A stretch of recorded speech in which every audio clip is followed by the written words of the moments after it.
and welcome to the channel. For those who are new, my name is Tanelia, and in this channel I deal a lot with the furnishing and decorating of my new construction home. I also have like entertainment videos, hauls, decorate with me, so I kind of run the gamut when it comes to anything that's centered around the home. And for those who are coming back, hello, I appreciate you tuning in to another video. So in today's video, I want to discuss just some tips for preparing your home for, say, some dinner parties, whether it's a small dinner party that's kind of intimate or a large dinner party. And when I say dinner party, I mean whether you're hosting a meal, that meal can be for the holidays, birthday, an anniversary, anything that falls under that particular umbrella.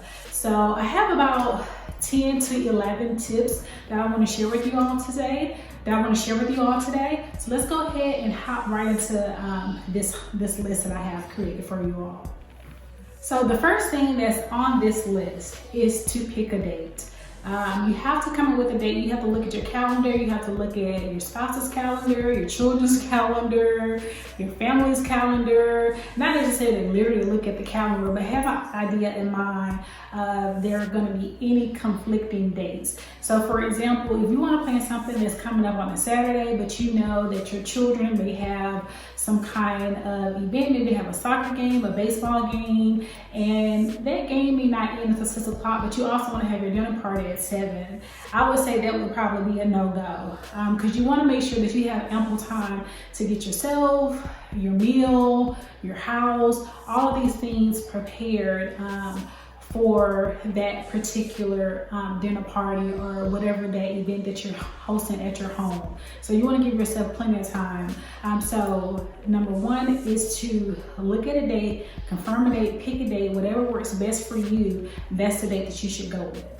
Okay, number two, guest list. This is very, very important. And I'm going to use an example of a dinner party that I just hosted for my sisters and I last weekend. And I'm going to reference this a whole lot. I'm going to show you some images and some clips from that particular dinner party. But your guest list, you need to decide if it's going to be a small guest list or if it's going to be a large guest list. For my dinner party that I just hosted a week ago, that was a very small, intimate guest list. It was 3 people, including myself. So I have 2 sisters. So it was only 3 of us. I wanted to make sure that I knew exactly who was going to be at that particular dinner party because it prepared me to know exactly what I needed. So for example, if I was going to hold a large party, a large gathering at my home, then I may need to go ahead and start sourcing some tables and some chairs and tablecloths and things of that nature, because I don't have a lot of chairs, like a lot of random folding chairs in my home or in tables. So when you think about your guest list and the number of people that you're going to have in your home, then you need to start thinking about, okay, do I have the items that I need, or do I need to go out and purchase or rent these items? So get your guest list and have that in mind. Number 3, send invitations. And I am a formal invitation type of girl. I have always been this way. I just feel like it's a nice little surprise, a nice gift in the mail. When people receive a formal invitation, people like to see that. And I say people, I mean myself. I'm speaking for people in general, right? So I should say this is what I like to receive. Not that I have anything against electronic invitations, whether it's an email or text message. I just prefer to send formal invitations. However, for this particular dinner party, I decided to just text my sisters and say, hey, I'm having a dinner party. Although I did have an invitation, since I decided not to send formal invitations, because there was only 2 people that I was inviting, I decided to actually customize and personalize those invitations that I sent out because I wanted to be somewhat of a wow factor. And I'll pop up that invitation so you can see exactly what it looks like. So I customized it. I went ahead and designed this invitation from scratch. Since I knew that I wasn't going to send out, say, an invite, which as people, to RSVP, yes, no, or maybe. I mean, it was only 2 people, so we could communicate via text message, so it was fine.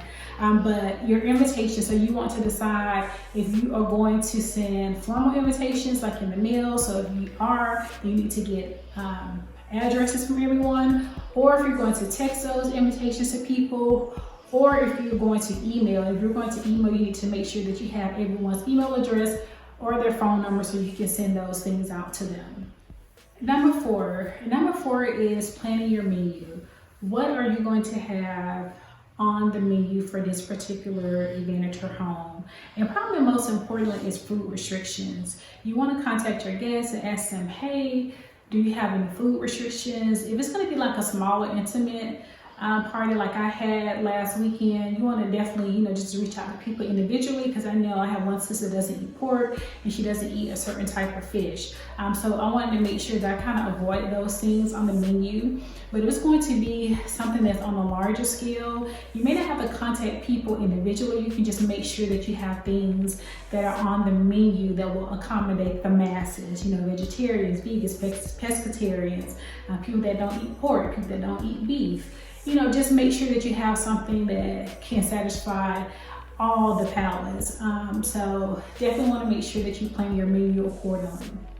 Okay, so number 5, this is deciding if you're going to have a plated dinner or if you're going to have a buffet. For my event that I just had this past weekend, it was a plated dinner. It was only 3 of us, so I felt like that was something I could manage. And I always like the wow factor of, say, a plated dinner. But I also like a buffet too when it's larger groups, because it's self-serve. People can kind of get what they want. You don't have to be at people's beck and call as far as, fixing their plates and bringing it to them. So that's always an option. At my birthday party about a month ago, I did have a brunch, and at that brunch, that definitely was a buffet style. I did hire a catering service, and they set up for us. So that was wonderful.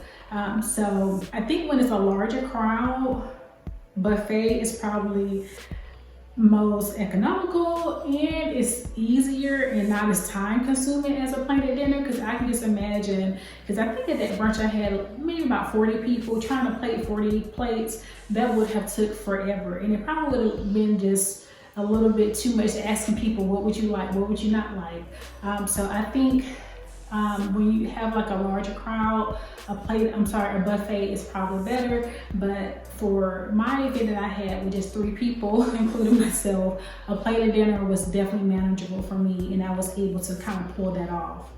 So number 6, choose a signature drink. I don't think that this is necessary, but it is something that I like to do, something I like to go for whenever I have anything at my home. Like at my birthday party, for the party that I had on Saturday, I had like 4 signature drinks. The party or the brunch that I had on Sunday, I had 1 signature drink. And for this dinner party that I just had with my sisters, I had a signature drink. It's something that I just came up with, and I'll show you all some footage of that as I kind of talk you through the process. So I am a person, I love champagne, right? Champagne is like my favorite alcoholic beverage. And I don't know, it's just something about a sparkling wine that I just like the taste of champagne. So I knew I wanted to have a champagne-based drink, but I also knew that my 2 sisters, they like sweeter drinks. Like they don't like a lot of liquor in their drinks. So I wanted to base my drink off of champagne and then a sweet wine. So I found this wine at Target, and it is a very sweet wine. I think it's has like a peach flavor to it. It's very good. The alcohol level, the alcohol volume isn't that high. So I knew it was gonna be super sweet. So what I did, I said, you know what, I wanna have me something that has champagne, has wine, and then also has some fruit in there. So I got some fruit, which is like, I got pineapple, mango, blackberries, and I think it was the fourth one. Pineapple, mango, blackberries, and strawberries. I was like, I know it's another berry in here. And strawberry, and this was all fresh fruit, it wasn't frozen, so I cut this up, except for the blackberries, of course. I cut this up and I put it into a pitcher, like a really pretty, pink pitcher. And then I poured the wine on top of it. And I did this like first thing Saturday morning because I wanted the fruit to kind of soak up the wine flavor, and then I also wanted the fruit to kind of infuse into the wine. So I just wanted to have those flavors mixed really well. I probably could have did this the night before. So it's something that you can probably consider too. But I did all of this first thing Saturday morning. So I put the wine and the fruit into the refrigerator, mixed it up, put it in the refrigerator. And then Saturday, right before my guests arrived, my two sisters arrived, I added the champagne because I don't know, I just didn't want the champagne to be somewhat flat, if that makes sense. So I didn't want to add that first thing that morning. I definitely didn't want to make it the night before. So I added the champagne right before the guests arrived, maybe about 10 minutes before the guests arrived, because I still wanted to have somewhat of that bubbly effect with the champagne. So I mixed that up and I did put that back into the refrigerator. Okay, so the next thing is table setting. And for the table setting, a lot of times I like to go with like a theme or maybe like a color scheme. And so it's the fall time, so I have a lot of pumpkins as decor on the table. And I think the colors are kind of like a mauve and pink and burgundy and wines and creams and yellows. So that's what my theme was as far as like the table. It was kind of like a fall tablescape. And I kind of also wanted to match the table. So my outfit that I had on was coordinating with the table, and I did it on purpose. I know it's probably a little cheesy, but I was like, you know what, I want to match with the table. So number 8 is preparing the house. And preparing the house, I started on this the night before, so Friday night, but definitely Saturday morning. I got up kind of early, maybe around 8 o'clock to start preparing the house. And this meant that I was cleaning the restrooms, because we have 2 bathrooms that our guests can use. We have one that's like in the hallway that's close to like our girls' side of the house, and then we have one that is over by our friend's entry, which is like the side entry. So I made sure that I cleaned the sinks, I cleaned the toilets. I wanted to ensure that I had, soap that was there. Of course, in one of the restrooms, because it has a little bit more counter space, I was able to put like a little decorative item there.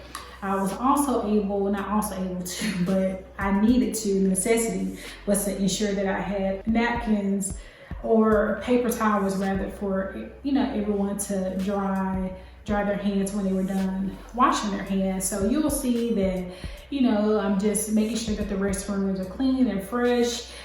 Only one of the restrooms were used, but at least I had both of them clean just in case someone wanted to use both of them, or both of the restrooms ended up being used that day. While all of this was going on, I had our robot, or our electric vacuum cleaner, Rosie. She was all over the place cleaning. So while I was cleaning the restrooms and getting things prepared, she was just kind of making sure that things were clean, the floor was tidy. I did have to go and make sure and sweep some of the corners, but for the most part, she did a wonderful job. And I had to pop in and do a voiceover because I forgot to mention that when you're preparing your house, you're not only preparing the inside of the house, but you're preparing the outside of the house. So as you can see, I am just sweeping away because there are like leaves, mulch, because as you can see right there in the front, we do have like our flower bed has a lot of mulch in there. So sometimes with the wind and the rain, we get mulch on the porch. So I'm sweeping out this mulch, straw, this pine straw. So I am just trying to make sure that it's clean, because when your guests come, they come to the front door, right? And you don't want them to see like all of this randomness on your front porch. And we do know it's the fall, so things, leaves are going to be falling. But if we could, we meaning I and my husband, if we can keep the porch clean, because this is where people are entering for the most part. I also wanted to show you all what I ended up doing. So I added these 2 lanterns on each side and these pumpkins, and I think it just added an extra wow factor. So think about entertainment. This is what's next on the list. So entertainment, this is number 9 on the list. What is going to be something that's going to be a conversation starter, something that is going to get people to talking? Now, granted, it's me and my sister, so we have plenty to talk about. We've been knowing each other our entire lives, so it's not difficult for us. But I also, you still want to make sure that you can keep, the fun and the conversation going. So I purchased a couple of games, some games I already had, and we played those and, kind of entertained ourselves with that. And then after dinner, we decided to do some questions. So I asked my sister, I was like, hey, do you mind coming up with some questions? And we can just kind of pull the questions. She had like a little cute little mason jar that she had them in. So we just pulled questions out, and either one of us would answer the question that was pulled out, or if it was applicable to all of us, we would each answer the question. So I thought that was like a really good conversation starter. And we made sure that we use open-ended questions, not closed-ended questions. We were just yes, no, maybe type. It was something that would kind of get the conversation going. You had to express yourself. So number 10 is the ambiance. You want to ensure that the ambiance in your home is where you want it to be, especially if it's going to be like a dinner party. It's going to be something that's in the evening when the sun is starting to set. You want to make sure that you have like some candles, and they don't have to be candles that you actually light. It can be candles that are battery operated, because I did have like some tea light candles that I included, or I put on the table, that were in some of the things that I have, that like some of those pumpkins, they have like tea light candle holders. So I put those in there. I did light some candles and some of the candlestick holders that I had. And just FYI, I purchased some candles from Dollar Tree, right? I had no idea those candles were dripless candles. Like there was no wick coming down the side of those candles. So I'm definitely going to ensure that I buy those again. They were like 2 for $1.25 now, right? But I was pleasantly surprised. I was like, these candles are not like dripping whatsoever. So Dollar Tree, I really like those candles, because those dripless candles can be quite expensive. But anyway, so you want to make sure you have the mood right. And we have speakers here in our home. My husband has speakers through, he installs speakers throughout the home. So we have them in like our main living areas. Like we have them in the dining room, the breakfast nook, the kitchen, the living room, and we have them in 2 of our outside spaces, the lanai and the screen porch. We even have them in our bathroom too, but nobody's going there but my husband and I. So what I tell my husband to do, I say, make sure that the speakers are on in the dining room, the kitchen, the living room, and the screen, or no, not screen porch, the lanai. Those 4 areas where we're going to be. So maybe about 30 minutes before, my sister started to arrive, I made sure that the music was on, because I want to go ahead and kind of set the tone, set the mood. So I put on like a neo soul station, which was perfect, but a jazz station would have worked as well. You just want something that's playing, kind of lightly, or in the background. It's not too loud, but it's not too low either, so people will be able to hear the songs. And the other thing when it comes to ambiance is dimmers, and these are fairly inexpensive. And my husband installed them himself. He's pretty handy though, so I'm not sure if it's easy to install. I would assume it is. But we have dimmers in our living room and on the screen porch and lanai. We was on lanai in the living room. When we were in the living room and then on the lanai, we used those dimmers, because you don't want it to be like so stark and bright, where it's just like, oh my gosh, is it 2 o'clock in the afternoon. You know, you want it to be an intimate setting, so I made sure that I dimmed the lights. So it was comfortable. People feel a little bit more relaxed when the lights are just low a little bit. And my last point, number 11, be ready at least 30 minutes before your guests start to arrive. You do not want to still be in the shower, doing makeup, ironing clothes when your guests are starting to arrive. I learned this the hard way many years ago, where my guests were arriving and I still need to get into the shower. I needed to put on my clothes. I needed to do something to my hair. I needed to put on my makeup. And I was like running 45 minutes behind, sweating because I'm just frantic. And I said, you know what, never again. If I have something that starts at 7 o'clock, I am going to start getting ready like at 4:30. I know some people's like, that is just way too early, but time goes by super fast because I went ahead and started to do my hair. I laid out my clothes. I actually got my clothes. I knew what I was wearing like the day before. But when all this was going on, right, I'm trying to, in between, you know, get ready, because I would do like a little bit here, like I would iron my clothes. And then I would, you know, put the food on. That's one thing I forgot to talk to you about, like the food. But all of, you know, when I'm preparing the house, when I'm getting ready, these are things that are going on. So you all are going to see where I have some items that I went ahead and started preparing, because like that salmon doesn't take more than like 20 minutes for that salmon to like bake in the oven, or those potatoes that I had, or even the crab cakes, maybe 25 minutes, 30 minutes tops, depending on the heat level. So I went ahead and got all of these things prepared. So the only thing I would have to do was just kind of warm them up a little bit. So while I am getting ready or doing my makeup, you know, I have the salmon in the oven, I have potatoes in the oven, I have the crab cakes in the oven. I am, you know, fixing the Brussels sprouts, or I'm cutting up the cake to make sure when it's time for me to plate it, it's already sliced. I don't have to worry about, you know, doing those things. And another thing too that I forgot to mention, and these are just some bonus. So you know what, I'm gonna consider this bonus. So bonus number 12, cocktail hour. I decided to have a cocktail hour because it kind of gave me a little breathing room. So when my guests started to arrive, which is my 2 sisters, I decided, you know what, instead of we just hop into the meal, we are going to have a cocktail hour. So I just prepared some little snacks, and I'm going to show you some clips of me preparing some snacks. This is some chicken and waffles, and I tell you, this is the easiest thing that you can do. You can get like some mini Eggo waffles, mini Eggo waffles, right? And go ahead and pop those in the toaster oven, pop them in the oven, whatever mechanism you want to use to warm them up, and separate them. And I decided to get some chicken from Publix, some chicken strips from Publix, which is like a local grocery store here in the metro area, or in Georgia for that matter, maybe even all over the Southeast, I'm not quite sure. But Publix has some of the best chicken. So I just got that chicken and I cut that chicken up and I made like a little mini sandwich.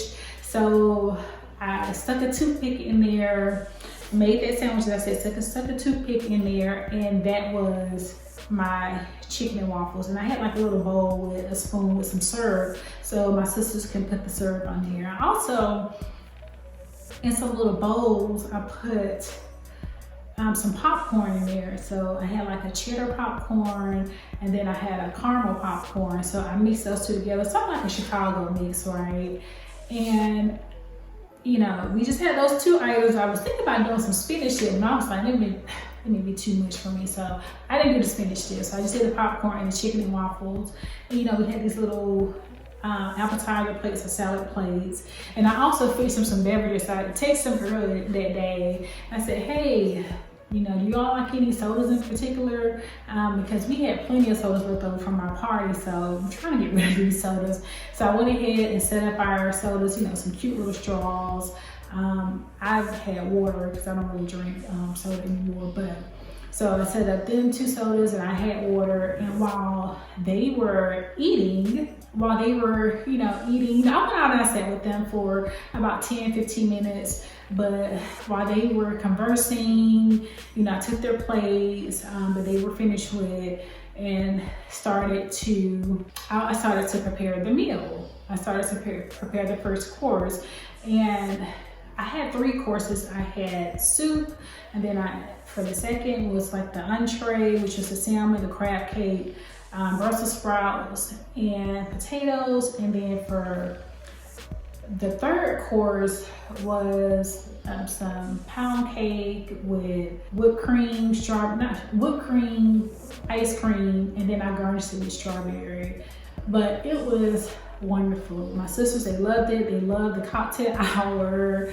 And when you think about cocktail hour, you think about a wedding, but you can also do a cocktail hour at home, right? Why not? So the cocktail hour, they love like the 3-course meal, and they just love the whole ambiance, because as I stated before, we just kind of chilled out. And I'll show you like some footage of what the table looks like. And this is after we're done, but it was a real nice setting, with the candles and the low light. That was nice. And then outside on the lanai was really, really nice.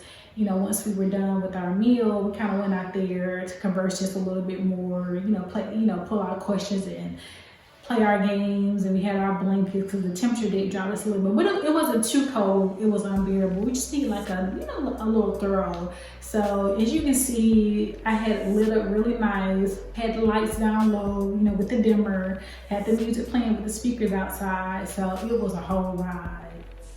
So I think that is it. That wraps it up. I think this video ended up being a little bit longer than I expected because I just wanted to cover a lot and I didn't want to leave anything out. So I apologize if it ran a little bit too long, and I apologize if it wasn't long enough. I'm not sure. Not sure which end of the spectrum you're on, or maybe right there in the middle, you feel like it's just right. But as I continue to entertain here in our beautiful home, as I like to call it, the Major Manor, I will continue to make these videos. I'm not sure how popular they are, but it's something that I enjoy. So I'll probably continue to make these videos. If you all have like any questions or any suggestions, please don't forget to, comment down below. And also like the video, give it a thumbs up. It does wonders for the algorithm. And if you are not subscribed to the channel, I would love for you to join the family. But again, thank you all so much for watching, and I will see you all at the next video. Bye.